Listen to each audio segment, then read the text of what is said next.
Welcome to Chapter by Chapter. My name is Brian Thomas Kropp. I will be your host today. And I believe that stories have a tremendous power for good, and so I write them, and I enjoy sharing them with you. And I've planned this podcast for people who enjoy kind of digging in a little past just the story on the surface as it is on the page, and wonder, much like you might with a movie, wonder how they made that. So if you're the kind of person who likes to dig into how movies are made or how things get made, or you're like me, you would go rent movies from wherever you would rent movies from, and then you'd watch the movie and then all of the deleted scenes, listen to the director commentaries and those kinds of things. This is a great show for you. What happens is I'm going to read a chapter out of a book that I have written, and then on the other side of that chapter go into a little bit of that behind the scenes stuff, talk about any Easter eggs or kind of frustrations in how to write a story, and to how to self-publish and those kinds of things. So we've been in the middle of a story that called Shell Game, and you can go back to past episodes and catch up. You can also go to my website at brianthomaskropp.com, and over on the blog, you can catch up there as well. But this is a detective noir mystery fantasy story where we're following a detective named Evan Gold, who's trying to solve a couple of murders in town. He is sort of the prime suspect by the police, and he's trying to get their attention off of him as fast as possible. So he's trying to solve the murders. Nobody is playing nicely with him. Like, all of the people with the information maybe are not really being that forthcoming with information.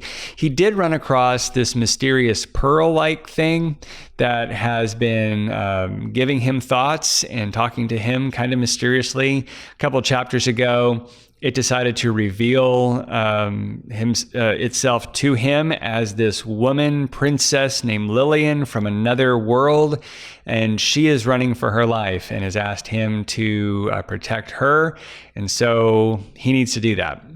He's trying to protect her while solving these crimes. He's got a failing marriage that he's trying to keep together and all kinds of different stuff. He's in the soup, so to speak, and for some reason we don't like to live this way, but we enjoy reading stories where somebody is really having a bad time, and Evan is. So I think you'll enjoy this chapter, but we will get into chapter 28 of Shell Game right after we hear from this week's sponsors. Chapter 28. As soon as Evan Gold stepped in from the street, the sound of the phone's impatient ringing greeted him. He picked up the receiver and held it lazily to his ear. "This is Gold." The woman's voice spoke on the other end. Her smooth tone had just a hint of rasp brought on by a life on the wrong side of the tracks. Evan's casual demeanor started to fade as the voice presented its threat. "We know you have it," the voice said. "You've been nosing around long enough. Time to get some of your questions taken care of so you can leave us alone." "What is this it I have?" Evan asked. "You'll come to the Webster Hotel, room 1045. It's Harold Huber's suite. Be there in 15 minutes. You'll get your answers. Don't be late." "What if I don't come?" Evan started, but the line went dead before he finished the question. Evan put down the phone and checked his watch. He marked 15 minutes and knew he had plenty of time to walk to the Webster. Just as he was about to lock up and head out, the front door burst open. Catherine Gold entered the office, smiled nervously, took one step toward Evan to embrace him, but then stopped herself. "I'm glad to see you're here," she said. "Catherine." "I didn't know if I... Did they mistreat you?" "Who?" "The police." "When?" "Last night." She wrung her hands together. "I feel awful about it. It was a dirty prank, I know it was. So I wanted to check on you and... "What are you talking about?" he asked. "Last night," she sniffed. "Oh, Evan, I was so mad at you I couldn't think straight. I saw you with that woman and I did my best to stab you back. It wasn't right. Whatever is wrong between us, we've never treated each other cruelly. Please forgive me. I couldn't stand it if I thought you were upset with me." Evan looked at her. Her green eyes had never looked more lovely to him. Still, she wasn't making any sense. "Breathe, Kathy. Take a seat. Talk to me like I don't know anything." She sat in Sophie's chair and sniffed again. "Last night. You remember last night. I came by and you pushed me off. I mean, you said you weren't pushing me off, but let's call a spade, shall we? I admit I was jealous. I probably shouldn't have been, so I called the police. You what? Evan felt his neck start to burn. Just to give you a hard time. It was me that sent them to your place. But then this morning, I thought, I didn't know what they might have done to you. You called the cops? Evan crossed his arms. Well, sister, you kicked up quite the hornet's nest. He sat down on the corner of his desk. What on earth did you tell them to get them to come over in the middle of the night? Well, I didn't give them my name. I remember you told me that, Catherine said. What did you say? Evan's impatience was growing. That if they wanted to stop the next murder in town, they should go by your place. Anything else? She looked down. I might have mentioned that you were meeting up with someone and cooking up a plot? That's all? And they fell for that? Evan rubbed the back of his neck. They must be getting it bad from the DA to bite on something that flimsy. Evan looked down at his wife. I mean, thankfully, it wasn't anything I couldn't handle, but you probably set me back a day or two. You nearly sent my clients into a panic, not to mention I'm on thinner ice with the boys in blue. Not a position I'd like to stay in. Evan checked his watch. 12 minutes left. Evan stood and put both hands in his pockets. Listen, you're catching me at a terrible time. Just so you know, I signed the papers. At the bank. You should be all squared away. I'd love to chat more, but I've got to get to it. Do you really think we have a shot? I mean, why would you want to stay with me after what I just told you? Evan opened his mouth to reply, but the pearl in Evan's hand started to warm up. He saw scenes in his mind of him and Catherine talking, then yelling, then Catherine storming out of the office. He saw himself with gray hair and no wedding ring on his hand. Yes? Evan snapped back to the present. At least he hoped it was the present. What? He said as casually as he could. Nothing. You just look like you were going to say something. I wish you would say something. Please tell me what a foolish woman I'm being. Tell me I need to pull myself together. Tell me you want me to buzz off and never to come back. Anything. I don't know what I'm doing. The pearl warmed up again, and Evan saw a scene of him handing the pearl over to Catherine. The vision went blank before he could see what her reaction was. He continued to look silently at his wife. Was he supposed to give it to her? How would that keep it safe? Are you okay? Do you need some water? I'm okay, he said. Evan paused. So far, the pearl had been right about everything, and if Catherine had it, there was possibly even less chance of the bad guys getting their hands on it. At the same time, he didn't have long to explain anything to her. Evan pulled out his hand. Here, he said, open your hand. Confused, Catherine did as she was told. Evan placed the pearl pendant in his wife's hand. What's this? She asked. It's beautiful. It's for you, Evan offered, not knowing what else to say. For what? I'm not sure, he hesitated, but I think you should have it. Catherine rolled the gem between her thumb and forefinger. It's big. I mean, I don't know much about pearls, but it's big, right? Evan nodded. Where did you get something like this? How much was it? How much does this little find put us back? It doesn't put us back. It was a gift.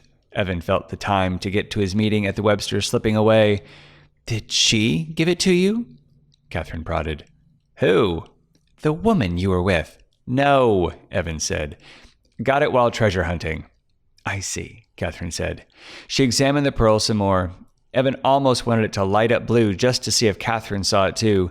If she did, then he would be sure he wasn't crazy. The pearl just kept looking like a pearl. I know this doesn't change anything, Evan began, but maybe consider it a down payment for when this case is over and we can start to work on things. Maybe, Catherine said. Want to grab a bite? Evan slid his hands in his empty pockets. I really can't. Later? Catherine stood inside. Sure. What now? Evan asked. Nothing. You just know how to kill a moment. You make this very kind gesture after telling you I told the police you had something to do with the murders, and now you're pushing me off again. Evan gritted his teeth. Catherine, I promise you that is not what is going on. I have a job. I've heard this song before. I'm gonna go. She turned to leave and was halfway to the door when Evan called her. Catherine! She stopped and turned. Yes? You should get a lawyer. Catherine laughed cynically and said, I already have one. Are you forgetting that not that kind of lawyer? I mean, because of the police.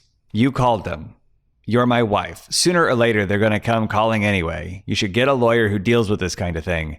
He fished in Sophie's desk, found a business card, and handed it to Catherine.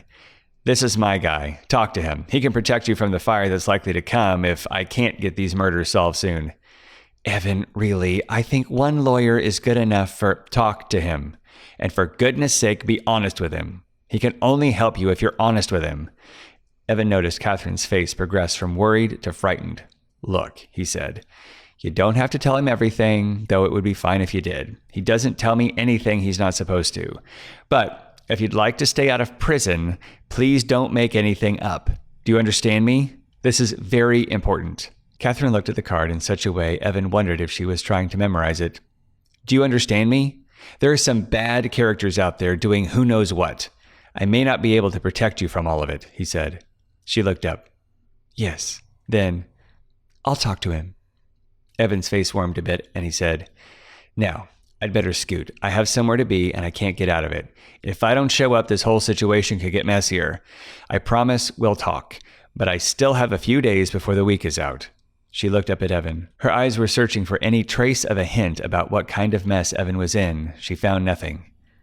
Thank you, Catherine said, holding up the lawyer's card. You know how to charm a lady, she smiled. And for the pearl. I'll get you a chain for it later. Catherine turned and headed out the front door of the office. Evan watched her until the door shut softly behind her, and Catherine was once more out of view. Evan quickly checked his watch. 7 minutes left. He did a quick calculation in his mind of the fastest route to the Webster Hotel. He thought if he ran, he could make it there in 3 minutes. So he stepped out the front door to see if Catherine was still around. Seeing that she was gone, Evan bolted back through his office and out the back door. He then darted down the alleyway and turned onto Mechanic. From there, Evan took off running and hoped he would be on time for this meeting.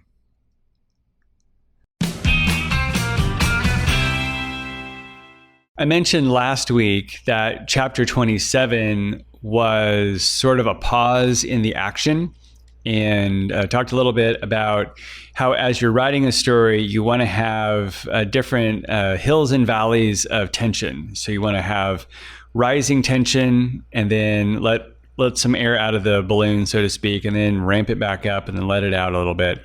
Not so much that you lose the forward motion of your story, but you can't wear out your audience as you're going along. And last week was kind of, if you made it through last week's episode, congratulations. There just wasn't a lot there to talk about in terms of plot advancement. But this chapter, we're starting to crank up the tension again just a little bit so that we can get to the next release several chapters down the line. And a great way, if you are writing stories, to kick in some stress is to introduce a ticking clock, which this phone call from whoever this woman is on the other end of the phone, she starts a stopwatch of sorts and says, you need to be at the Webster by a certain time. And this goes along with this thing that Alfred Hitchcock popularized of the difference between shock and suspense. And shock is you have two guys talking at a table for 5 minutes and then a bomb goes off and explodes the restaurant and you're shocked, but you're not stressed out about it beforehand. As opposed to you see two guys talking in a restaurant, it's the exact same conversation, but early in the conversation, you cut the camera to underneath the table and now you see this bomb attached to a time clock that's counting backwards. And then he said, you never have to go back to that clock ever again visually. The audience knows it's there and they can have the exact same boring conversation and the audience is just getting more and more and more and more and more stressed because they know a bomb's about to go off. And so that is the beauty of this ticking time clock.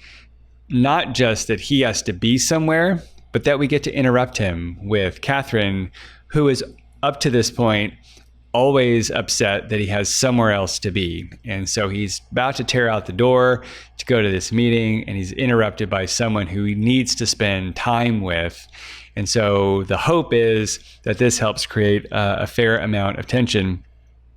But this chapter also solves a problem that was true of the first draft that you have not written or not read.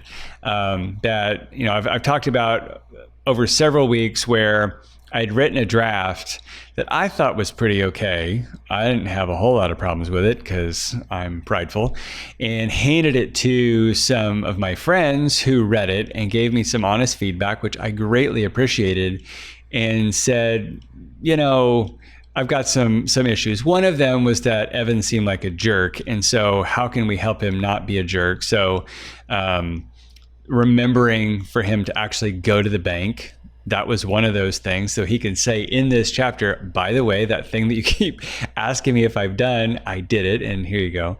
But also, there was a major plot hole, or at least a question of why did somebody do a thing, but it's like several chapters away. We have not gotten there yet.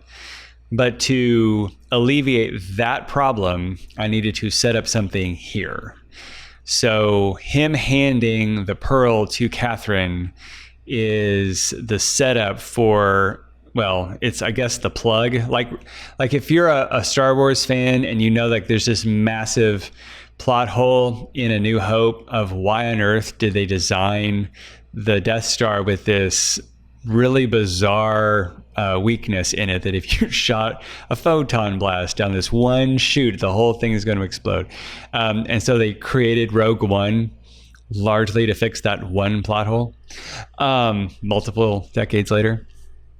But this is to set that up. So I'm not going to tell you what plot hole it solves. I probably will when we get around to that chapter. But that's what this is. And I really enjoyed that because this is not a thing that I could mirror from another story that I was using as a plot help. So several things along the way, I was kind of like, okay, there's this story called Maltese Falcon that I enjoy aspects of, and can I take some things from that? There was this other adventure movie that I really, really like, and can I steal some things from that and put that in here because that'll help? And then this was uncharted territory. It was in neither one of those things, and it added to some fun to solve later on when I had no safety net to go on. But her just having it really helped out. But it fits within this thing that if you are familiar with story writing or playwriting or those kinds of things, it's called Chekhov's gun, named after Anton Chekhov, who was a doctor, a Russian doctor. But he wrote short stories and famously wrote plays for the Moscow Art Theater back right around before and after the Bolshevik Revolution in the early 1900s over there. And he had this saying or teaching statement or whatever: you can't you can't show a gun on the stage and make big reference to it and have it not be fired later on in the story. And so in a sense, I know that I've got a payoff coming that I need to set up. And so this is the setup for that payoff. So when you're revising a story, it's okay to okay, I like this moment late in the story, but how do I set that up better earlier in the story and then go back in the revision? I think I'd heard someone say that the first draft is sort of get it down on paper, and the second draft and probably all the other drafts after that are to make the first draft make sense. So just that's going on. So you can hang on for and take guesses as to when this thing is actually going to pay off. But the other thing I really like about this chapter is a lot of the ways that I would naturally write is that everything on the page is what is currently happening in the world. There is nothing else going on in all of Athens, Kansas, except what is being shown on this page. And I very intentionally, with this story and with Showdown in the Yukon too, I've tried to keep the metaphoric camera on the hero the whole time. So whatever you and I see is all that Evan sees. And there may be other things going on, but we only know what Evan knows. And the thing that I really enjoyed about writing this story, and one of the things that I wanted to steal from the Maltese Falcon, was that there were actors doing things not on camera that we never see that have real consequences in Evan's world. As opposed to, and I listened because I don't have time to sit down and read books, so I listen to a lot of audiobooks, but it's a common thing in modern books to move the camera around. So you would see a little bit of what the hero is doing, but then you'd also cut over here to where the villain is doing some things, and then cut over here to some other C plot and what they're doing, and then come back to the hero and so on. And I wanted to keep the camera always on Evan. And so what that means is there probably are scenes that I could have written of Catherine having this conversation with Evan in the car, and then her driving off and finding a phone booth and, making a phone call. And that could be a Chekhov's gun for, this. But it was just kind of fun that the cops show up and harass, I don't know if it was really harassment, but they come and question Evan and his guests, a couple of chapters ago. That was spawned on by the fact that he kind of pushed his wife off conversationally the chapter before, and that, it had real consequences, but we didn't know what the connective tissue was. I kind of enjoyed that kind of thing. And for the rest of the book, that kind of thing is happening, where we have people doing real things that we never see, but we feel the effects of. And what I liked about that is that seemed very real life, that everybody that we run in contact with has their own will, and they're making their own decisions, and you don't know all of what's going on when you're not around. Sort of the crazy, weird thought that I have. At the church where I work, I have this window that faces a major interstate in Fort Worth, and you just look at all of the cars that go by, and you think, okay, well, there's a lot of cars, but inside those cars are people who are having conversations that you don't get to hear, and going to places that you don't get to go with them, and they're just having a whole other adventure than you are. And that's kind of fun to write that way. I found it fun anyway to think in those terms in writing this story. So I hope you enjoyed it too, or if you are in the middle of thinking about stories or writing stories, that may be a fun toy to play with as you are writing your story of, maybe I just keep the camera on this one character, but I have other people that are doing other things off camera, so to speak.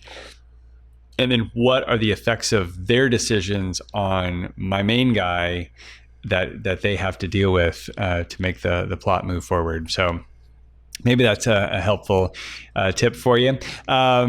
If you have not read all of Shell Game, it is over at brianthomascropp.com, and you can go to the blog and you can get ahead and read all the rest of the book, or catch up if you'd like to do that. You can also go back to the past episodes of this show and just binge listen and get to that.